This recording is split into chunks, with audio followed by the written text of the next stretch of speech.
Ninth Story Studios, giving story a voice.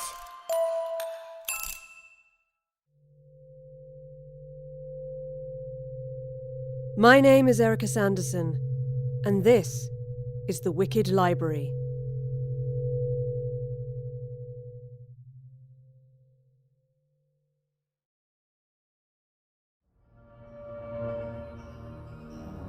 Warning: The Wicked Library is a horror fiction podcast created for a mature audience.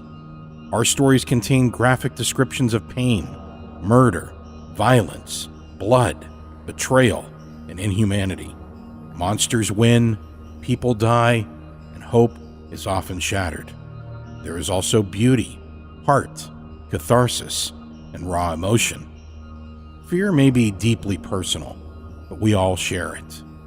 If at any time a story takes you to a place too dark, turn on the lights, press pause, or press stop.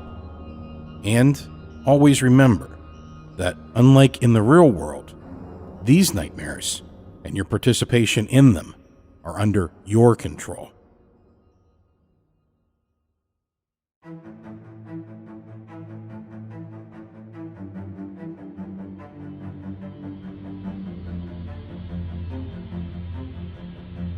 Hello, and welcome to Season 11 of The Wicked Library. I'm Daniel Foytik, and I thank you for listening. Today's episode is number 1118, and we'll be presenting a story written for us by TWL alum author, the brilliant Paul Michael Anderson, entitled The Simple Lives Offered at Rest Stops. If you haven't already, you should grab a copy of his amazing collection of stories, Everything Will Be All Right in the End, Apocalypse Songs. Now, before we start with today's story, a sincere thank you to those of you supporting the show on Patreon. You truly make the show possible. It's because of your support that I can continue to pay the very talented authors, voice actors, composers, and artists. Simply, it's your support that allows us to make sure those who contribute to the show don't work for free. If you're not yet supporting the show, you can do that at patreon.com/Wicked Library. For as little as $3 a month, you can help make the show you love possible and get fun rewards. A lot of hard work and money goes into making the Wicked Library, and I really do rely on this support to help us pay the authors, voice actors, composer, and artists. In addition to knowing you're a part of making the show possible, you get fun rewards, like ad-free episodes at higher bit rates, access to bonus stories, and at higher levels of support, even more. You can support us at patreon.com/Wicked Library. Lastly, a huge thank you to those of you who have taken the time to leave a 5-star rating and share a review of the show in Apple Podcasts. Those reviews really mean a lot to all of us who create the show, and they help the show grow and help other listeners find us by increasing visibility in Apple Podcasts and other platforms. If you haven't already, we'd really appreciate you taking a few minutes to leave a 5-star rating and write a quick review in Apple Podcasts. Today's dark tale is told by Heather Thomas, accompanied by a custom score by Nico Vettese of We Talk of Dreams. Now, let's head into a dark world where nothing is quite what it seems, with the simple lives offered at rest stops.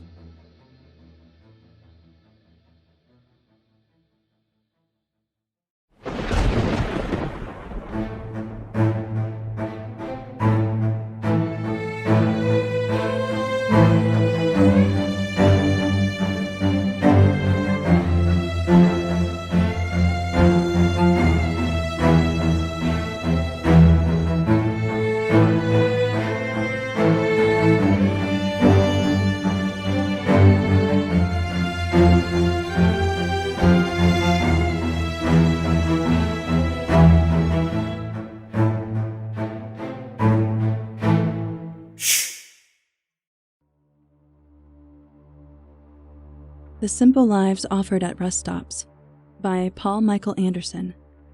Narrated by Heather Thomas. They watch the warehouse burn, making sure everyone inside is dead. They don't talk. Wood smoke and oil and 1,000 other scents, some of them meat, hang in the air, only partially pushed back by the electronic cigarettes the men smoke. They keep the lights of the emergency vehicles running. A few fire trucks so the fire doesn't spread. A handful of modified black SUVs to keep looky-loos away. When the structure collapses and the fire has been reduced to fits and starts, they leave. They'll take tomorrow off. Only one day, though. The struggle continues. After they're gone, a figure cuts through the industrial wasteland, avoiding the CCTV cameras affixed to every street lamp and building corner. The figure, black in the sputtering afterglow, stands as close as it can without being burned. It says a single thing, softly, in a feminine voice. "Eddie, you fucking idiot. I told you." Holly Grunwald jogged to the top of the last hill before Route 94 descended into town and saw old Maggie Breet at the bottom, crouched in front of her mailbox, her gypsy skirt puddled in the shoulder grit. "The hell?" she muttered, but couldn't hear herself over the mod pop flowing from her wireless buds. Something about Maddie's posture plucked at the edges of Holly's thoughts, the way nervous fingers plucked at loose fabric. She jogging down the hill, but her rhythm was gone. She was exquisitely aware of her own limbs flailing about, her heart stuttering in her chest. The sweat on her brow felt oily, something to be washed off immediately. She ran under the thick canopy of trees growing along the highway in the shade, still holding the night's chill. Made her shiver. Maddie's head whipped around as Holly approached, and, for an instant, Maddie's gray-blue eyes were hard and piercing, so at odds with her plumped and lined face. Holly skidded to a stop. Maddie's mouth moved, and for a moment all Holly could do was watch the wrinkles bracketing the woman's mouth deepen and expand before she realized Maddie was talking to her. She fumbled with the pod in the waistband of her shorts, cutting the music. "I'm sorry, Maddie, what?" "Just said good morning is all." "Oh." Maddie smiled, banishing the hard stare so completely, a part of Holly wanted to believe she'd imagined it. "I heard you got into the academy. That right?" Holly smiled back. "In August. Got my room and sparring assignments and a list of supplies last week." Maddie nodded, and did Holly see that hard sheen creeping back into Maddie's gaze? "You'll fit in there. You're a sharp one, Holly Grunwald." "Have you known anyone who's gone into the academy?" she asked. "Or become agents?" "One or two," Maddie said, turning back to the mailbox post.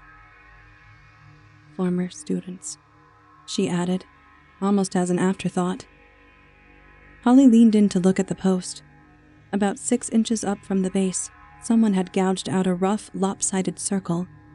5 arrows originated from the center, pointed down. "What happened?" she asked. "Graffiti," the older woman said. "It looks kinda like one of those demented smiley faces I've seen on kids' boards," Maddie finished. Holly frowned. It did kind of look like one of those extreme smileys. Her younger brother had one on his board, had used his own account on Amazon to get it. But it reminded her of something else. The connection wouldn't come through. "Yeah?" she said. "I guess." "Thought so too," Maddie said. She reached up and grasped her mailbox with her gloved hands. "Back up a bit, in case I fall." Holly stepped back and Maddie did an awkward pull-up. The sleeves of her gypsy dress fell to reveal tendons standing out like guy cables. "On your way to town?" Maddie asked, when she was more or less straight. "Oh," Holly said as if goosed. "Yes. I mean, I was jogging there anyway. But have you heard? They caught some smears." Maddie blinked. "What? How? When?" "Last night," Holly said. "It was on my feed this morning. Isn't that amazing? In a little town like Nicasio? Did those smear punks really think they could get to the Canadian Wall without someone noticing?" What happened? Maddie asked, hand on the mailbox, as if studying herself. They broke into Samuel's library, set off the alarm. Holly shook her head. God, they're stupid. The police found them? Holly nodded. Uh-huh. And called the state as soon as they were jugged. They got lucky then. Who? The smears. How often do we hear a bunch of antis getting blown away by the public? Maddie smiled. Holly didn't recoil, though she wanted to. Close-lipped and paired with Maddie's suddenly hard eyes, it looked like nothing like the smile a few moments before. I'll let you go then, so you can get all the last gossip. She glanced down at the post. I'll probably mosey on down there later myself. Holly watched her begin the slow stroll up her front walk to the porch, hands slightly out and legs stiff from arthritis. And it wasn't until Maddie was nearly to her porch steps that it hit Holly. Maddie had crouched in front of her mailbox, the way she'd seen that new young guy down at Marlowe's auto body crouch in front of vehicles when inspecting front ends. What old woman can squat like that? Her knees were almost to her gosh darn ears.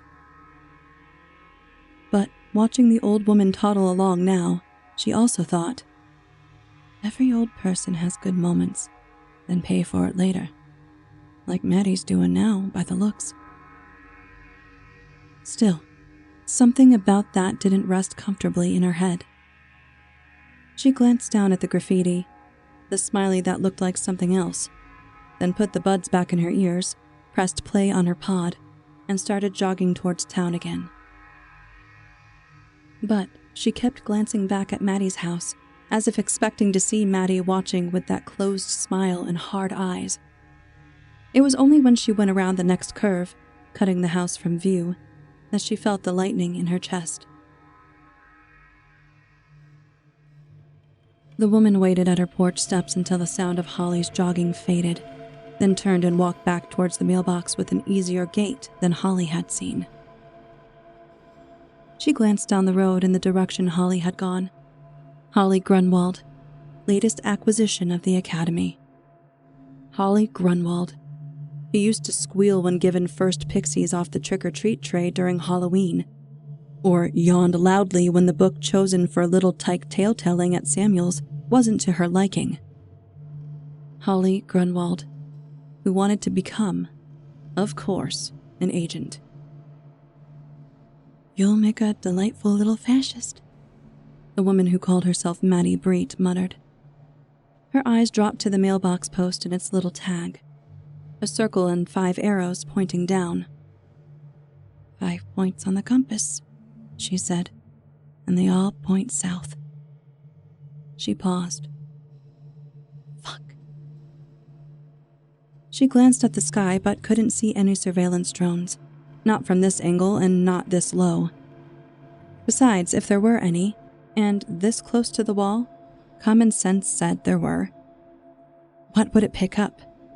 An old woman talking to herself? An old woman who, if they happened to check, was a widower and an art teacher and, therefore by definition, would be eccentric and talk to herself. The tag, the circle and arrows, pulled at her eyes. A part of her wanted to call it a sigil, a calling card from one wanderer to another, but she stopped herself. You're all dead, she whispered, so low it was barely audible.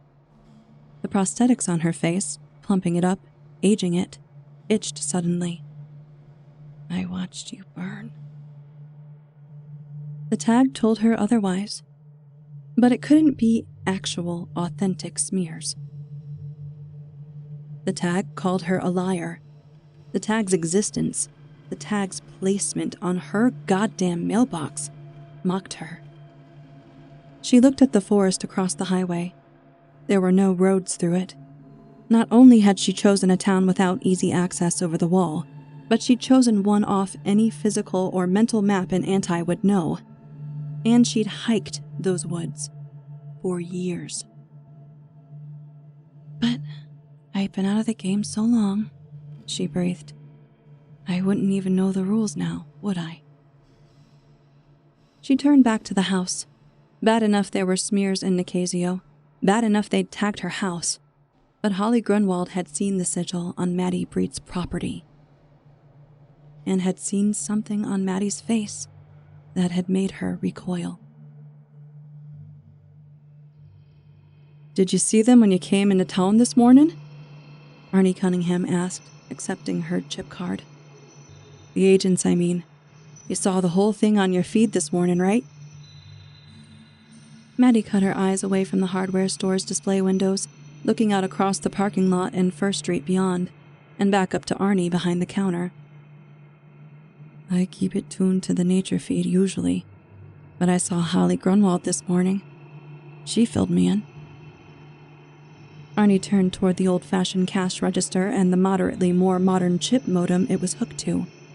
He fed her card into a small cube the size of a ring box, and a light flickered green. A few of them took shots at the police. Everyone okay? Arnie flapped a meaty hand. Oh, I heard Randy Arlington got some road rash 'cause he hit the deck, and there's some damage at the library, but that's all. Those kids can't shoot for shit, thank God. Still. The chip cube's green light had gone out. He handed the card back to Maddie. It makes you wonder. I mean, what makes kids like that?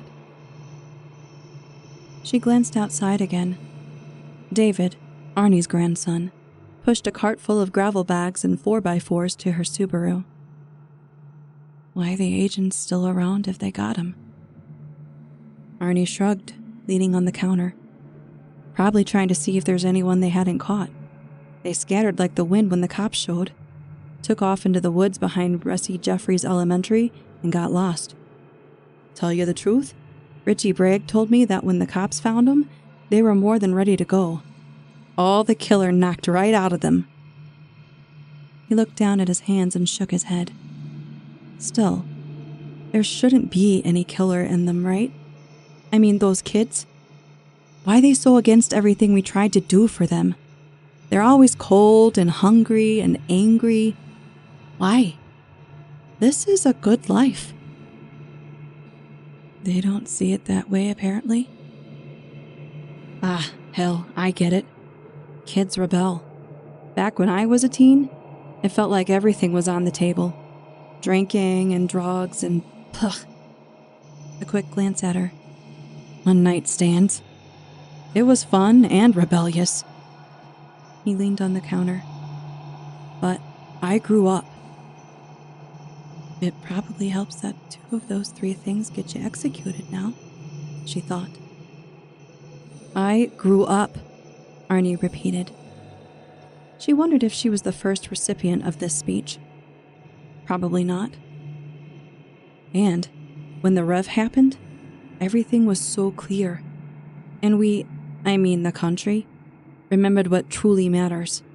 After that, I just wanted a simple life, a place to work with my hands, raise a family, make the land my own, you know? He looked outside. But not these kids.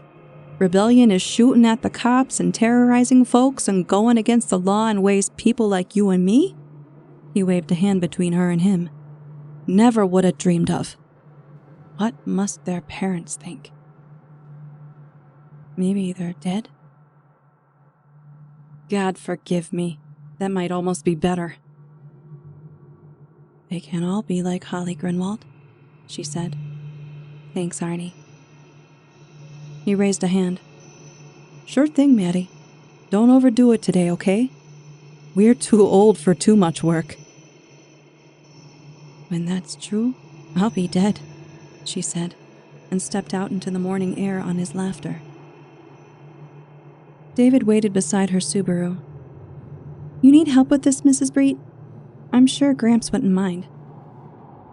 And leave him no one to talk to? She asked.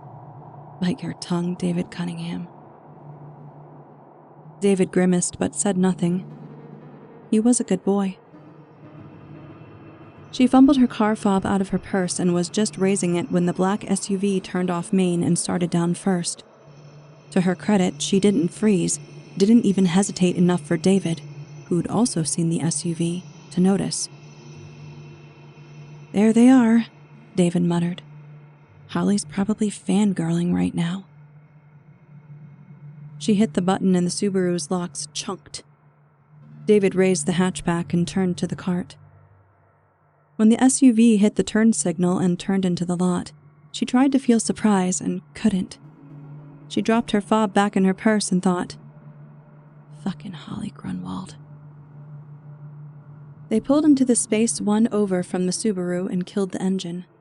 David, holding a bag of gravel, froze as 3 men, dressed identically with black suits and sunglasses, climbed out. The driver was older than the others, who could have passed for anonymous male models number 1 and 2. His hair was fairer, receding into a widow's peak, and his face more angular. He stepped forward while the male models hung back, hands folded in front of their open suit jackets. "Ms. Breet?" the driver asked. He had an Eastern City accent she hadn't heard in 15 years. "Mrs. Breet," she corrected. "And you are?" The driver reached into his open jacket and removed a black leather billfold. He opened it and held it out, revealing the platinum triangular badge of the state and his photo ID. Without the glasses, the driver had pale blue eyes that were somehow simultaneously mild and piercing. "Agent Ament, ma'am," he said, closing the billfold. "We learned that you were the subject of some graffiti last night?" "Yes." She kept her voice even and mildly curious. It took some effort. "We think your graffiti and the incident last night." "Those antis being captured, you mean?" Ament's lips puckered for a moment. People like him weren't used to being interrupted. Truthfully, around agents, folks typically went by that old child's rule of only speaking when spoken to. She couldn't, though. She was Maddie Breet. Eccentric, yes. A widow, yes. But also a former teacher used to taking charge of any Q&A session, regardless of the situation. She couldn't let 15 years of careful construction go just because, like most people, she wanted to shut up so he'd leave more quickly. "Yes," he said, slower than before. Before he could go on, she asked, "What does my graffiti have to do with those smear kids, Agent Amat?" "Based on what we've heard and what we've seen, we believe that your graffiti might be the smear logo. Have you seen anything? Heard anything?" "Nothing more than usual," she said. "I live right on the main road, so—" "Yes, outside of town and the housing plans," Ament interrupted. They gazed at each other for what felt like much longer than it probably was. "After 30 years teaching children, I'm allowed a little quiet," she said finally. He opened his mouth and she overrode him. "Which means any irregular noise around the home place catches my attention quickly. Aside from that graffiti, I've noticed nothing." "But you didn't notice the graffiti being done?" Ament asked. "That couldn't have been done silently." He was taller than her by a good foot and looked down at her now. "Tell me the truth," his body language said. "I know you're lying, so tell me the truth." "I'm almost 70, Sonny Jim," she said, putting an edge in her voice. "And I go to bed early. Also, I do live on the main drag, as we used to say. It's not like whoever could have hung around to carve for long, correct? I thought it looked like a smiley. I only just heard of those anti-kids this morning, from a girl named Holly Grunwald. You might have spoken to her?" Ament's shoulders twitched, a slight adjust. "And I haven't noticed anything else strange." She sighed, then cocked her head at the agent. "Is there anything else, Agent Amat? I have a bad hip and it's starting to sing, and I have to replace my post, so..." Ament held his posture for another moment and then he shifted somehow, became smaller. We're still investigating, so if you see something or remember something, he pulled out a card and offered it. Please call immediately. She took it. I'll do so, Agent Amat. Good morning then, he said, then headed back to the SUV. The other 2 agents followed. The SUV started and pulled away. David still stood holding the bag of gravel, frozen. Close your mouth, David, she said. You'll draw flies. She looked at Ament's card. A single phone number was written across its face in black type. No name, no identification. How very men in black, she muttered. Tell me the truth, his posture had said. I know you're lying, so tell me the truth. She realized he hadn't smiled once during the entire exchange. Her thoughts wanted to linger on Agent Ament and the captured smears, but replacing the posts pushed them out. Even when she wasn't pretending to be someone approaching 70, it was still a hard job to complete on her own, made harder by the constant stopping of cars passing by on Route 94, and took her the rest of the morning. She shoved her loaded wheelbarrow in the shed. Twin knobs of heat pulsed in her hips, and the center of her spine ached from bending too much for too long. Sweat coated her like a diving suit. The prosthetic on her forehead itched fiercely. She shut the shed's wide door and locked it. The feed above her sink popped on as she entered the kitchen, tuned to a nature special with a state news chyron scrolling across the bottom edge. A mother deer showed its baby how to walk while tinkling piano played. She passed through the kitchen, the feed popping off as soon as its sensors noticed her absence, and into the hall. She stopped in the foyer, looking at the mailbox through one of the narrow windows that bookended her door. She thought she'd done a fair job. Her eyes moved from the post, ticked off the lush shrubbery that bordered the property, the parallel box gardens along her wall, a splash of colors. She couldn't have done any of this without Arnie Cunningham, who she had befriended almost immediately after moving here. It was something she'd known innately. In order to get by, you had to become a part of things. Another thread in the fabric. She leaned her forehead against the window pane.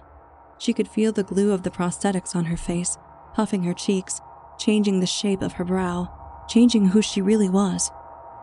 If she walked into Arnie's store right now without her prosthetics, looking like the 40-something she really was, would he... God damn it, she whispered. I was supposed to stop thinking this 15 years ago. The doorbell rang and she shuffled out of the kitchen in her bathrobe, holding a cup of coffee with one hand and patting at the freshly applied prosthetics with the other. Too early for this, but thank God she'd put on her prosthetics first thing. It'd been a habit she'd been happy to lose after the town had accepted her. Her complexion did not appreciate being covered with itchy glue and latex, but one she'd have to reacquire while agents were in town. She was not fucking around. She glimpsed the hulking black shape through the side windows, frowned, opened the door, and went eye to eye with the black pistol. You took our sign down, Penny, the kid aiming the gun said, and she snapped her eyes away. It was harder to do than she wanted to admit. The kid was pale, so pale he glowed in the early morning light, and his hair was the color of corn silk, but dirty. She saw crumbs of dirt and leaves. He looked familiar, but she couldn't see how. He'd probably still been in diapers when she came to Nicasio. The kid wore black, because, of course he did. The kid was a smear. They hadn't changed much, apparently. Step back, Penny, the kid said. I'm feeling a little exposed out on your stoop. Don't want that jogging chick to see me, do you? was watching yesterday, she thought, backing up. Jesus. The kid stepped inside and closed the door behind him. He pawed for the deadbolt, and the snap of it made the kid grin. "This scare you, Penny?" he asked. His smile didn't reach his eyes. "Should it?" she asked, not bothering with the Maddie Breed voice, which was slower, softer on the R sounds, and more drawled. "Depends on how you act in the next few minutes, Penny." "That's not my name." The grin widened, but the eyes got harder. "I know, Penny. But I believe in laying things bare, Penny." He cocked his head. "Or isn't that your real name either? Penny Lysandra?" "My mom was never sure." His head canted that way. She could see a vein in his neck throbbing. It scared her, worked its way under her nerves more than the gun, and she felt a spark of anger. Everything of the past 24 hours was this guy's fault, and goddammit, she would not be afraid of him. "In Nicasio, my name's Maddie Breed," she said. "Call me that. I don't answer to any other name." He smiled thinly. "Kitchen, comrade. We'll chat over hot cups of joe. I'm dying for one." She wanted to bash his oh-so-familiar face in with her mug, take his gun, and then shoot him. She wanted him to not be here. Instead, she turned and started down the hall towards the kitchen. "You're McCready's kid," she said, watching him. His gun rested on the table and his hands rested on the gun, but it wasn't aimed at her. She leaned against the counter. He'd told her to sit, but she'd ignored him, and he didn't tell her again. She'd noted that. He looked up from his coffee. "What?" "McCready," she repeated. "I was wondering who you reminded me of." She studied his face. "You didn't know your dad, did you?" That hard look came back. "My mom said he died in the fire," he said. He eyed her. "You look older than I know you are. Is small-town life that hard?" "Prosthetics," she said. "And my hair started graying in my mid-20s. He nodded, but didn't push the subject. Something else, she noted. "How did you find me?" she asked. "As far as the records know, I'm dead." "The records are wrong," McCready said. "There weren't enough bodies in the fire. Enough of the right bodies, anyway. A friend of a friend, though, said there were when everything was filed. So everyone knew I was alive from the jump. Not that it mattered. For 10 years, there weren't any smears. Not enough to make any difference. When we got our act together, my mom and some other people, they found you. Don't ask me how. I was 12 at the time." "What's the game plan then?" she asked. "Fill me in on all the fun smear activities I've missed? Kill me? What?" "Laying low. We didn't expect any resistance when we got here." "Then you're dumber than I remember," she thought. "Why tag my house?" A shrug. "The thinking was it isn't easy getting up here from the corridor. Who would have thought that the less people watching, the harder traveling would be? Groups are going to need a place to rest up before going to the wall." "And I become, what? A rest stop for antis?" He looked at her levelly. "There's been a lot of talk over the years about the fire, about how you were able to survive something that wiped everyone else out." "Is there anyone else?" she asked. "I don't need 2 or 3 people dropping in. It's going to be hard enough with you here. They know you tagged my house." He blinked at that, and a muscle in her forearm twitched. She wanted to hurl her mug at his head. He was a toddler playing with matches, never understanding that "say hey and by the way" Matches burn you. They're sticking around, she went on, waiting to see if anyone comes out of the woodwork. Would any of your friends talk? He shook his head. No, we trained on that. Bet you trained on how to avoid capture, too. Color grew on his cheeks. There's no one else here, he said, but he blinked twice, like he'd gotten a dust mote in his eye. Why Nicasio? There isn't an easy access point on the wall here. That's why I came. I knew it'd be a no-go if another anti-group rose up on the East Coast. He leaned back in his seat. You've been out of the game, Penny. My name's Maddie, asshole. He grinned hard. I know. Maddie Breet, late 60s, retired teacher, widowed. Taught in the Baltimore subsection of the corridor. He nodded. Immaculate paperwork, by the way. Too bad your father never learned it. He might still be alive. He stared at her, the whites too big in his eyes, and then the gun was up and he was too, chair legs squeaking against the faded hardwood. She stared at him over the gun. Think about what you're doing, Sonny Jim, she said softly. You misunderstand your situation. With the state here, you're a bug in a jar. That's what my group never learned, and it doesn't seem your group has either. With the state, you have to learn your boundaries and how to move within them. Your boundaries are super small right now. So yeah, you have me. But I also have you. They stared at each other for a 5 count. A fawn cried out on her feed. Finally, McCready lowered his gun. Nicasio's a prime spot, he said, and his voice shook. We've finally managed to make contact with allies on the other side, including employees of the ministry that maintains the wall.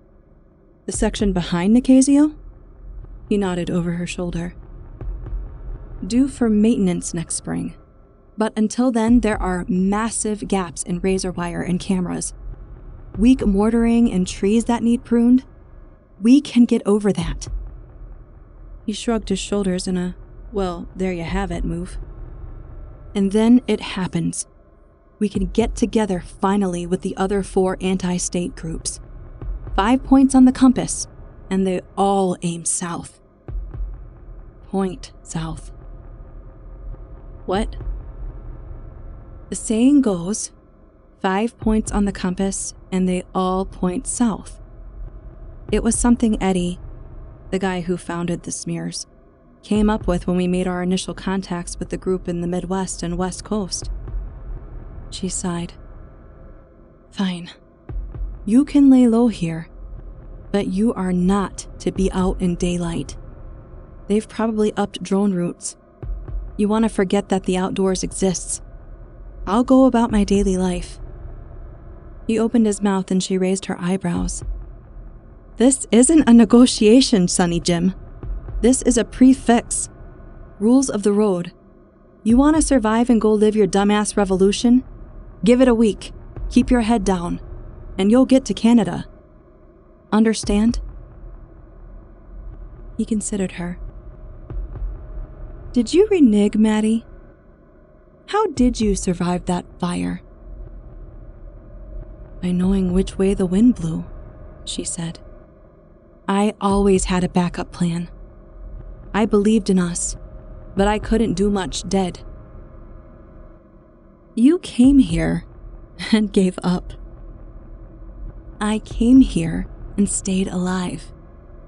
Eddie and your father and the others and their hangers-on didn't know fuck all. They all thought they were Che fucking Guevara, but we were all just a bunch of losers who'd read too much on the net before it became state-coded. They thought their ideas beat the state's bullets. The rally that night was the equivalent of shooting fireworks off the roof. I knew the state would come, so I ran. She sipped her coffee. There's a room upstairs. Door closed. It's a guest bedroom. You can sack out there.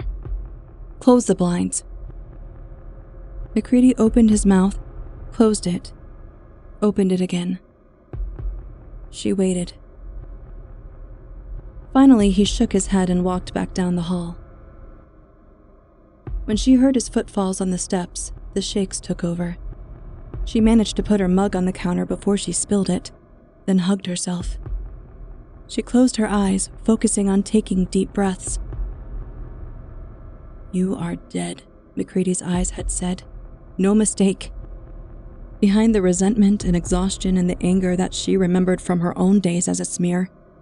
God, what a stupid fucking name. There had been an expression of clear superiority. Whatever else was going on with McCready, he knew one thing. He was living in all the ways that she wasn't. Bullshit, she muttered, hugging herself tighter. She thought of him upstairs, crashing out, a floating tumor in the body of her house. Her eyes snapped to the magnetized knife strips on the wall. It'd be easy. She'd unnerved him, but he didn't expect anything from her. Not some old woman. She bared her teeth and turned away. She looked through the window into her backyard, a rectangle of order cut into the furry wilderness of the northern New York woods. Her wide, squat shed, her raised gardens and manicured trees. She'd done this over the years. She had. Her order. Her body republic. And upstairs, a tumor. She shook herself. For Christ's sake, she muttered, and tried to think of what her day was supposed to be before McCready sauntered along. The library. God knew what kind of help they'd need, but it'd be good to get away. Like replacing the post yesterday, the sheer act of working would calm her. She unclasped herself and leaned against the counter, hanging her head. Shit, she said. When she pulled her hatchback into her driveway, the sunlight was slipping into the treetops, intertwined branches laying thick shadows across her house, like the braiding of a net. And it was all quite beautiful, but she didn't notice any of it because of the way Holly Grunwald had stopped to turn and look at her. She set the Subaru's brake but didn't immediately kill the engine. Its hum matched the frequency of the curling, sparking ball of yellow anxiety in her gut. Seeing Holly in her mind's eye, Holly in a window seat in Ladie's restaurant, turning as Maddie drove past, a worry line in the center of that young brow of hers. And who was that Holly's talking to? Why, it's David, Arnie's grandson. What a coincidence.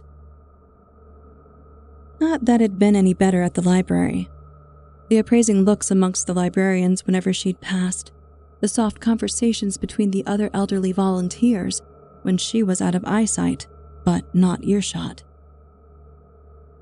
Her eyes fell to the gear shift and, oh Lord, it'd be so easy to drop it into reverse and drive away.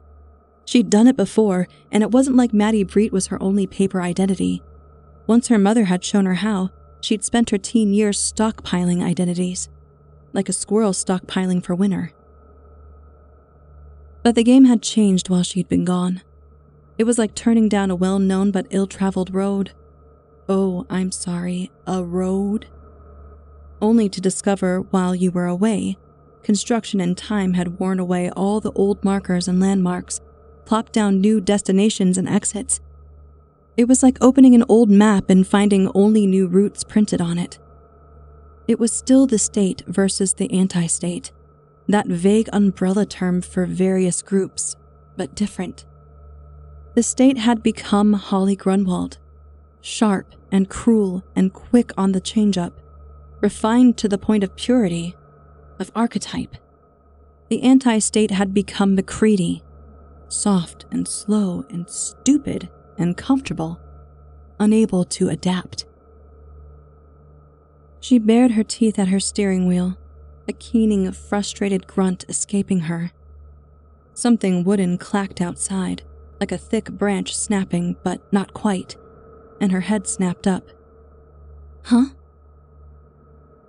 She saw McCready, gun in hand, walking towards the house from the backyard. He went inside, letting the screen door thwack shut behind him. "The fuck is he doing?" she said. She killed the engine and climbed out, cutting across the flagstone path so she could see down the backyard. Tree branches swayed in a breeze.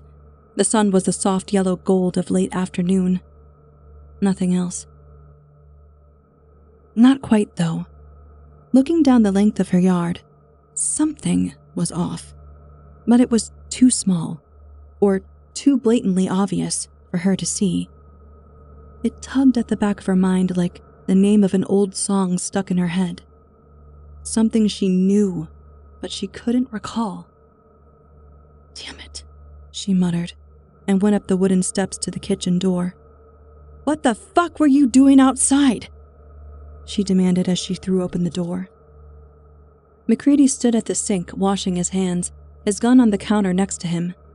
He shut off the water and snagged the dish towel off the oven door handle. "What?" he asked, drying his hands. She dropped her purse onto the kitchen table with a thump. "The fuck did I tell you? You stay inside until this cools down." He grinned indulgently, the way a kid does when his grandmother's losing her shit over something completely inconsequential. "You're such a pill, Penny," Eddie would say whenever she'd voice an objection to something, and he and Jack and Matt and Brendan and all the rest would yuck it up. "Ah, look at Penny being such a girl, so safe," before ignoring everything she'd said and doing the plans their way. "All right, I'm sorry," McCready said, still smiling. "Won't happen again." She ground her teeth together. "It won't matter in a few hours if a drone snapped your image." She shook her head. "Jesus Christ, how in the hell did any of you survive as long as you did?" He paused mid-dry. His voice gained an edge. "We got along all right. Until you got overwhelmed by a bunch of podunk cops who otherwise spend their nights playing cards." He frowned. He might have been a statue. "It wasn't like that." She didn't have to needle him, but she couldn't stop herself. A part of it was sheer anger that people who carried the name of her group were so stunningly stupid.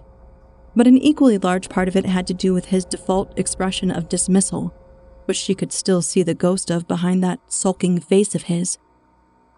"You don't matter," that expression said. "You're an old and useless woman, and I know better."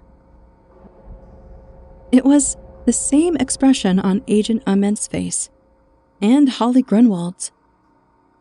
"It wasn't like that," she mocked. "But your group is dead and your glorious plans to sing Old Canada got fucked sideways, Freddie. You're stuck in an old spinster's house 'cause one of you got lucky once on a computer and found me out." He tossed the towel aside onto his gun. "Watch it." "Or you'll do what?" she snapped.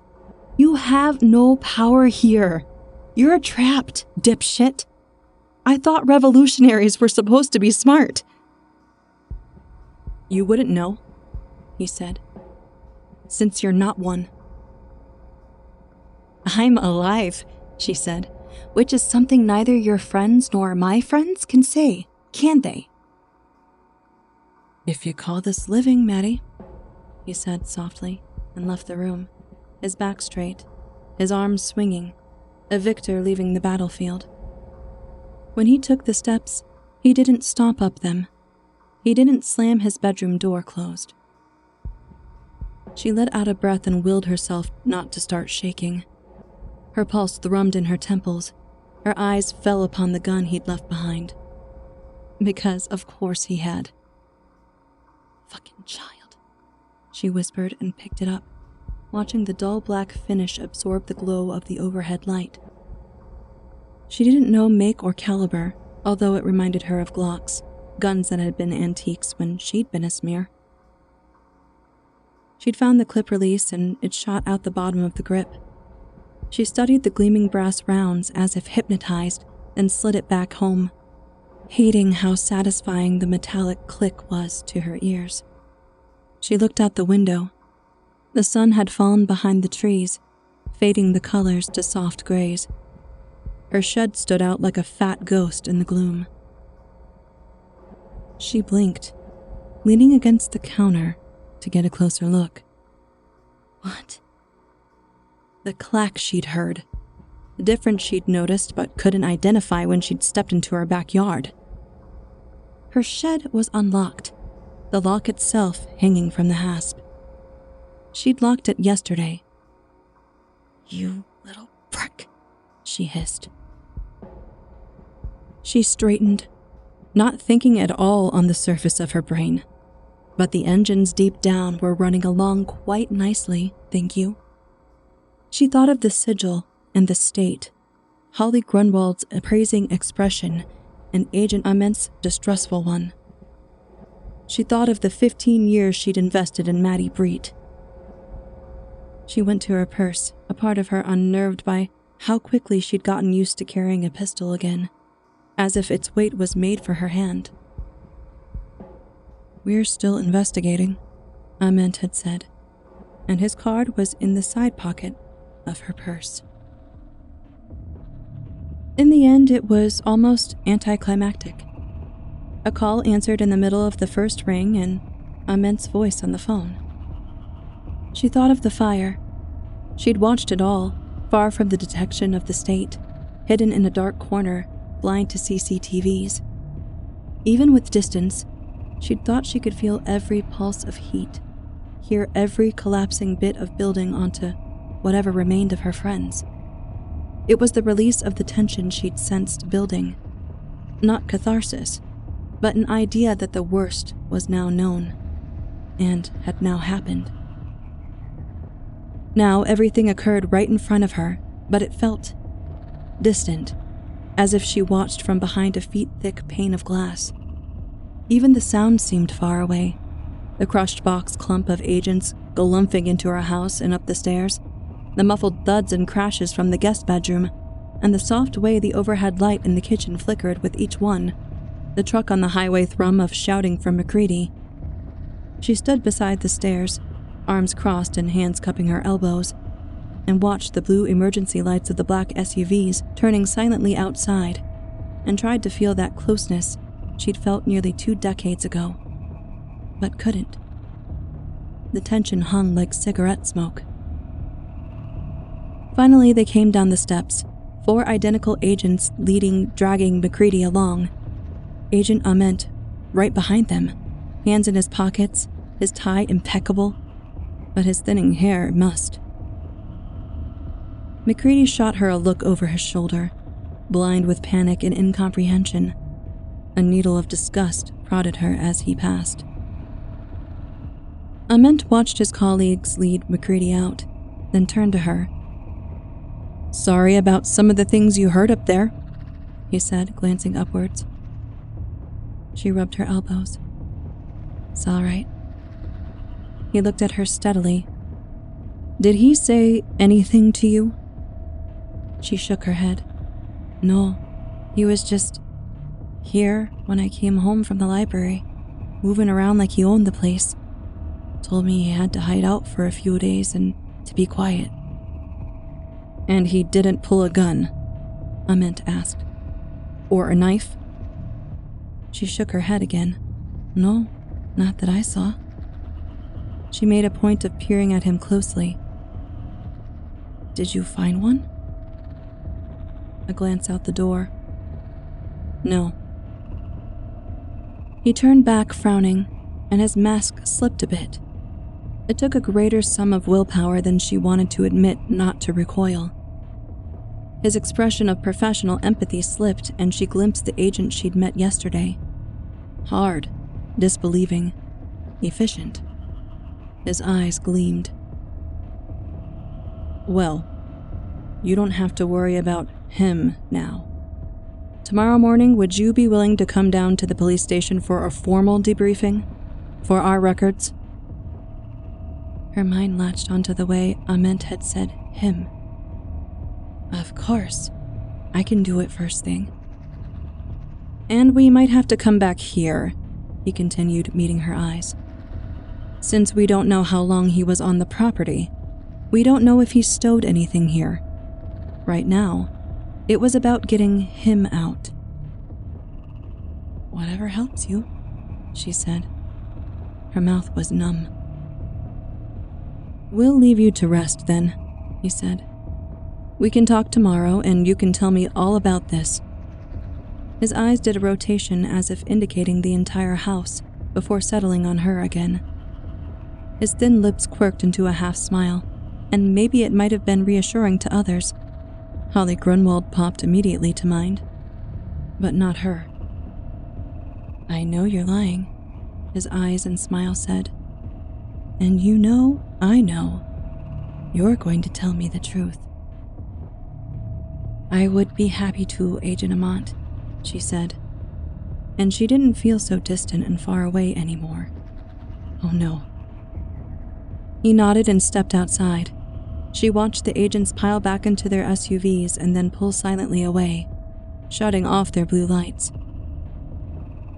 As she started to close her door, she saw a passing car slow in front of her house.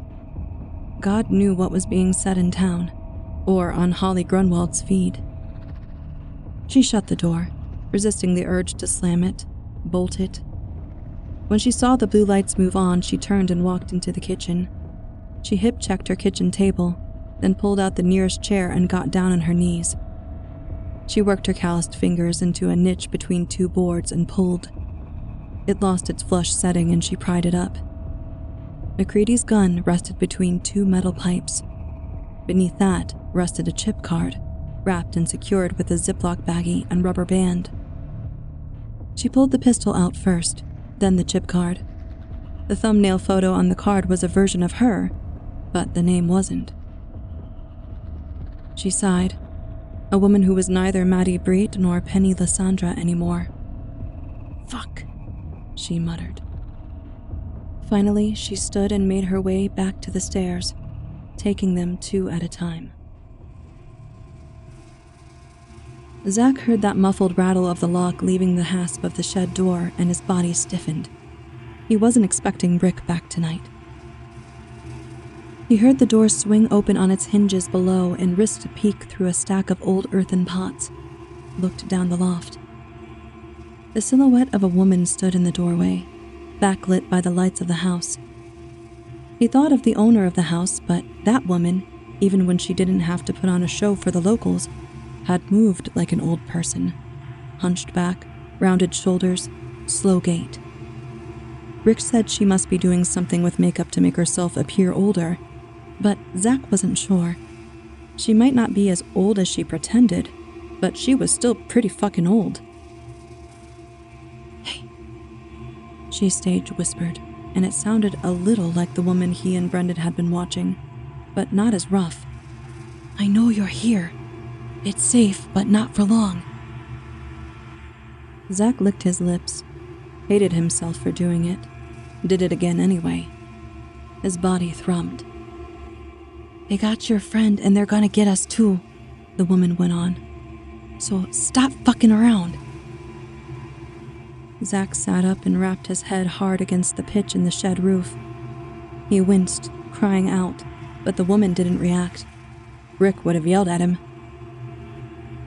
She pulled one of her hands out of the front pocket of the hoodie she wore and turned on a LED flashlight. Get down here. Quickly. He wormed his way over the ladder against the side of the loft space and eased himself down. What happened? Where's Rick? Clean up, she said, keeping the flashlight trained on the ladder. What? The state picked him up, she said. Came right to my house. Drone probably snapped a pic of him when he came out to visit you earlier. You knew about that? I'm not an idiot, she said. Turn around. He stood at the base of the ladder, hands still gripping the sides. Too much was happening on top of everything that had already thrown everything into a tailspin before. Rick gone? This woman standing here as big as Billy be damned and talking like she was in charge? Come on, man. she said. "You're making this look like a bad execution." He turned slowly. In the afterglow of the flashlight, the woman was still old, but not as old. The wrinkles not as chiseled, her face angular without the sagging flesh. Her eyes were harder too. "So, what's happening?" he asked, and didn't like the click that wanted to form in his throat. "We have to go to the wall tonight," she said. She shook her head. "You fucking idiots. You attacked my mailbox and ruined everything. They suspect me too. Everything's a little too convenient. You just had to be cute, didn't you?" "It was just in case," Zach said, then made himself stop. It sounded childish and defensive. "Yeah, he told me," she said. "What's your name?" "Zach." "All right, Zach," she said. "What do we have to do to get over the wall tonight?" Zach's tongue clung to the roof of his mouth. He said. "It's a 20-minute walk, 40 in the dark, I guess. A big-ass tree's basically grown over it, so you can shimmy across and jump. A high jump, though, so you gotta tuck and roll." He eyed her as he said this. Jesus, she might look younger, but she'd probably break her damn back. Rick said the jump was something like 20 feet. "Then we have to hike northeast to the maintenance station. The Canadians know what's up." "Good," she said. "Thanks, Zach." She pulled her other hand out of the hoodie, holding a gun. "Isn't that Rick's?" he started to ask. "Uh-huh," she said. He died with an expression of confusion on his face. The woman stepped out of the shed, adjusting the straps to Zach's backpack. Ament had taken McCready's, otherwise she would have been content to leave the kid for Ament to discover whenever he came back here looking for Maddie Breet. But it had camping gear and snack food and a compass. Things she needed now. The night breeze cooled the heat on her cheeks, pulled out the ringing of the shot still in her ears. Her mind wanted to linger on the look on his face as he talked about the jump. That incredulous, "You don't think you can do this, do you?" look of the young and male. But she shook it off. Ament wouldn't wait. He'd be right at her door first thing in the morning, if not earlier, if he got something juicy out of McCready.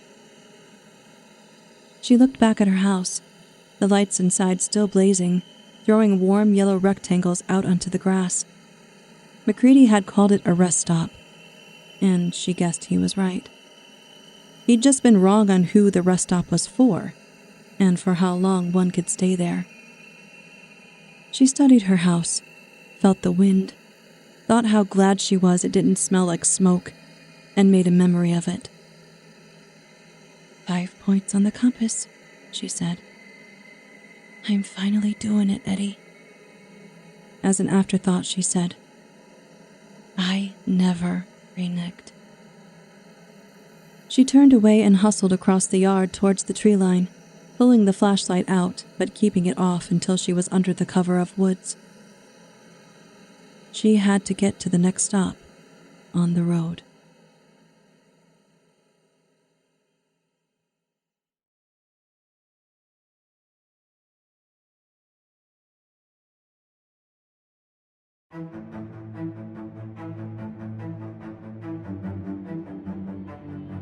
Thank you for listening to episode 1118 of The Wicked Library.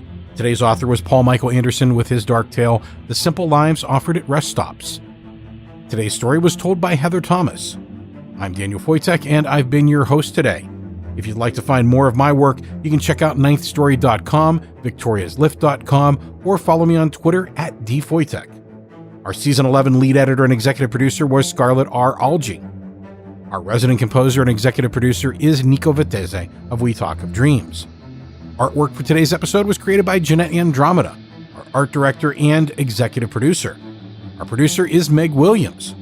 Our showrunner and producer is Daniel Foytik.